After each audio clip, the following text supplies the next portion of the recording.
Et à 7h10 sur Sud Radio, aujourd'hui s'ouvre la 25e conférence internationale sur le sida à Munich en Allemagne, alors qu'une nouvelle étude Harris Interactive montre que 53% des Français qui ont un nouveau ou une nouvelle partenaire déclarent ne pas se protéger systématiquement lors de leur rapport. Et avec nous, Florence Thune, directrice générale du SIDAction. Bonjour. Bonjour. Alors j'aimerais tout d'abord revenir sur cette étude. Plus d'un Français sur deux qui ne se protège pas. Pourquoi un chiffre si élevé ? Eh bien, effectivement, on le constate nous chaque année quand on fait aussi ce sondage auprès des jeunes. On est vraiment sur un manque d'information, sur un manque de prévention et surtout sur le constat que malheureusement la plupart des personnes ont oublié que le VIH était toujours là. Il est invisible, mais il est toujours là. Et pourtant, 82% des Français, selon cette étude, disent être bien informés. Pourquoi il y a une telle différence entre les déclarations et les faits ? Eh bien, effectivement, les personnes pensent être bien informées, comme quoi les sondages montrent que être bien informé et l'être correctement, c'est effectivement différent. Les personnes sont souvent restées sur une image du VIH qui date des années 80 ou 90, pensent finalement beaucoup aux jeunes et moins, parce qu'on constate aussi que le nombre de personnes qui découvrent leur séropositivité après 50 ans augmente. Donc, on voit que toutes les générations, même celles qui ont connu les années SIDA, oublient que le VIH est toujours là et ne veulent pas utiliser le préservatif, disent ne pas en avoir sous la main. Enfin, toutes les excuses sont bonnes malheureusement. Or, on sait que c'est un virus qui est mortel si on n'a pas accès à des traitements et lorsqu'on a accès à des traitements, on doit vivre toute sa vie avec. Dans cette même étude, il y a quasiment même plus de 3/4 des Français qui pensent donc que le risque de contamination pour eux-mêmes est faible, voire très faible. Mais un rappel, ce virus n'a pas de visage. Il peut être présent partout, c'est ce que vous nous disiez. On le découvre même tard. Oui, et il suffit d'une fois. Même si le risque est faible pour certaines personnes, ou en tout cas elles pensent, elles ne connaissent pas leur statut. Tant qu'elles ne connaissent pas leur statut, les Français ne vont pas se dépister non plus.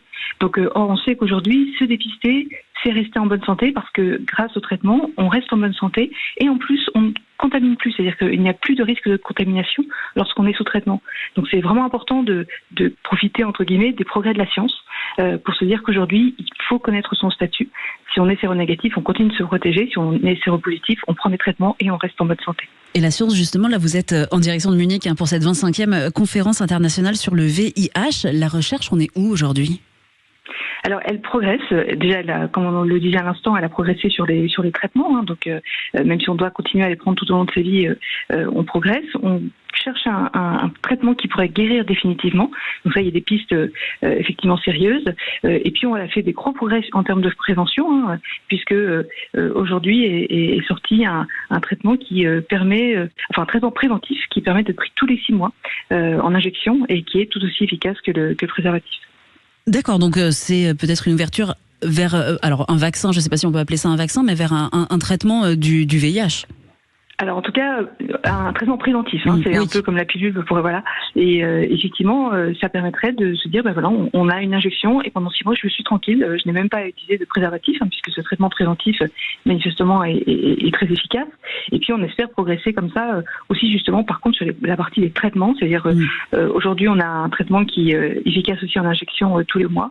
On espère un jour aller vers 6 mois, puis 1 an, et puis pourquoi pas rentrer en rémission et avoir un traitement qui permet de contrôler le VIH pour le restant de ses jours. Et là, il y a un 7e patient qui vient d'être guéri par une greffe de moelle osseuse. Ça pourrait aussi tendre à se généraliser ? Alors, c'est effectivement un cas, alors c'est de nouveau un succès, ça reste un cas compliqué parce que la personne avait une leucémie, donc c'est uniquement dans le cas où les personnes sont séropositives et en plus ont une leucémie, et grâce à cette greffe de moelle avec une partie assez spécifique au niveau génétique, la personne n'a plus de traces de VIH. Donc c'est pas généralisable malheureusement, mais ça reste toujours une piste de recherche intéressante pour les chercheurs. J'aimerais parler de prévention aussi. Est-ce que l'été en général est une période où les comportements à risque sont plus fréquents ? Alors c'est bien connu, oui. L'été, on se relâche. Effectivement, il y a souvent une période où on fait moins attention et on, entre guillemets, on profite de la vie. Là, c'est aussi l'occasion. Une grande attention est portée aussi évidemment à la période des Jeux Olympiques, puisque je sais que la ville de Paris a distribué 100 000 préservatifs, et tant mieux au sein du village olympique.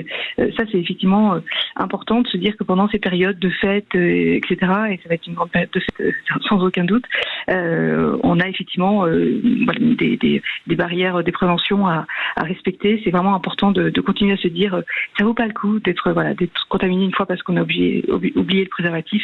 Il faut continuer à se protéger en toutes circonstances. Avec 16 millions de visiteurs, il y a une vraie inquiétude sanitaire par rapport aux Jeux Olympiques. Il y a les préservatifs distribués, mais quoi qu'il arrive, même pour les visiteurs, il faut être prudent.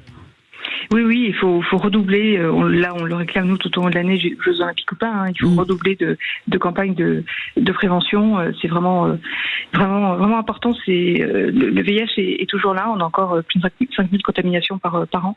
Et là, effectivement, avec l'afflux de touristes, c'est important aussi globalement de continuer à se protéger et de se faire plaisir et de rester en bonne santé. J'aimerais conclure sur les actions du SIDAction. Vous êtes directrice générale de l'association. Quelles actions vous menez même en dehors des périodes peut-être les plus connues ? Alors, en dehors de la période notamment du SIDAction à fin mars où on collecte des fonds, justement, ces fonds ils nous permettent à la fois de financer des programmes de recherche sur les vaccins et sur les traitements, mais également de financer des associations qui, sur le terrain, en France, il y en a environ 70, qui mènent ces actions de prévention auprès des publics les plus éloignés des soins et qui accompagnent les personnes vivant avec le VIH et notamment des personnes très isolées, des personnes qui vieillissent avec le VIH, qui ont connu des périodes par exemple très dures dans leur vie au niveau professionnel et qui ont besoin d'un accompagnement social, économique. Et ça, c'est vraiment important de soutenir ces personnes qui ont survécu aux années-sida et qui sont toujours là, qui peuvent. Et puis c'est aussi de la prévention auprès des jeunes, par exemple. Donc ça, on le fait tout au long de l'année. Et si on résume en un mot, protégez-vous. Protégez-vous et restez en bonne santé et prenez plaisir. Merci beaucoup Florence Thune, directrice générale du SIDAction.